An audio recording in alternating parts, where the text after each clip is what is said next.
Readings of horror. Edd'n Eddy Lost Episode. As you may know, the popular show Edd'n Eddy has been running for a long time. However, between October 7, 2003 and October 21, 2003, episode 34 was accidentally released 1 week before it was scheduled to. It was also known for some time around the office that the primary writer had been sick with the flu, and instead of going to make episode 34, the show was supposed to replay episode 1. At 5 a.m. Eastern, people reported a very disturbing new episode premiering on Cartoon Network.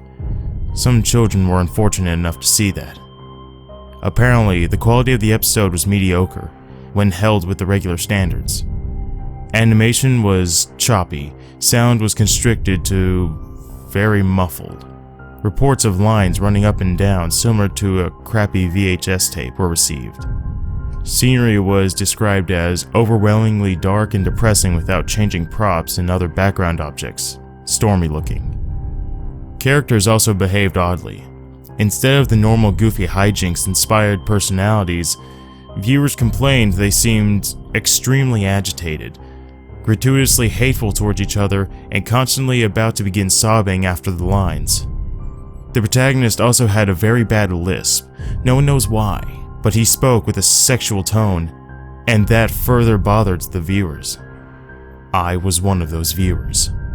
The episode began with Eddie walking down the street with Ed. I noted the third Ed was missing. There was an angular shot coming from in front of the two to show them walking toward the viewer. He, Eddie, was wearing the angry look he does when something goes wrong. His eyes were red around the irises. Ed looked absolutely forlorn and practically dragged behind Eddie, tears in his eyes, which were both lazy and looking in opposite outward directions. Kevin, the series antagonist, was riding his bike opposite of the Eds, towards them. The shot became blurry and low moans were heard coming from Eddie before Kevin hit him, which never happened because the screen went black.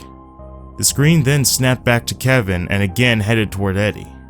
The view was so blurry this time, all I saw was a green blob head toward a yellow one. Again, the low moan, only this time it sounded like a microphone was broken, and the loud static came, greatly overshadowing the moan. A claymation sequence of Double D sleeping in Eddie's bedroom came up. Honestly, it may have just been the abruptness, but I jumped and shivered. Waking up and getting out of bed, he moved oddly around the circular room, the fast pitter-patter of footsteps being the only audio. The steps' sounds were very clear as I was shown the bird's-eye view of him scampering around the room. There were no visible doors. Ed began screeching. Sounded like a fisher cat, as he moved wildly around the cell of a room faster and faster until the screen began blurring again. The purple room's color swallowing a now orange blur. An extreme close-up of Eddie's front door sat in absolute silence for a maddening long time.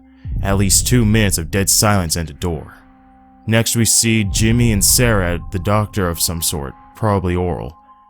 Jimmy, obstructed in view by a hanging lamp, was crying loudly with Sarah trying to comfort him in an unusually warm fashion. "It hurts, Sarah, it hurts." Suddenly the door of the room smashed open by a new character, a dentist. His face wasn't shown because he was tall enough to be out of the shot. Sarah was escorted out of the room. Jimmy was shown. His headgear was mangled, the front bent upward, stretching his lip very high, tearing proportions. The front of his gums were trickling blood. The teeth were missing. The disturbing part was he had lost both arms and legs beforehand apparently, and sat paraplegic. I almost cried as I came to the conclusion that the others had beaten him up and bent his headgear. The camera stayed on his mangled face for a few seconds, still as a picture, silent as ever. Commercials came on. We were instantly assaulted with a very hairy Rolf, in his darkened shed, fisting the cow repeatedly. The visual loops and gets blurry again as the scene pans out. Naz is reading a magazine on her couch. The quality is now perfect. Eddie is now alone, without Ed. The quality declines worse than before and he's still walking. The sun now lighting the mood somewhat as he smiles and begins running. The door is shown again as we see through Eddie's eyes as he reaches out and opens it. His house is nice and bright, but very badly played violin is blaring. The only audio in this scene As he makes his way through the house, Eddie opens the door to his room. Johnny is shown under Naz's couch cushion as he crawls out on all fours in a comedic way and pops up behind her, still oblivious. I laughed because someone forgot to draw his eyes and I thought of a mole. Suddenly I stopped laughing as he started swallowing her head.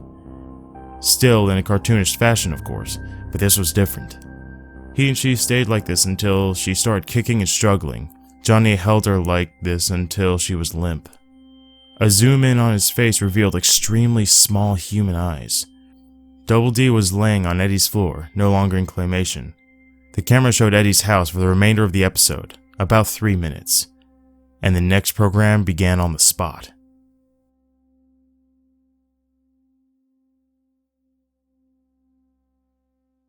Thank you for watching. Feel free to like, comment, subscribe, and share.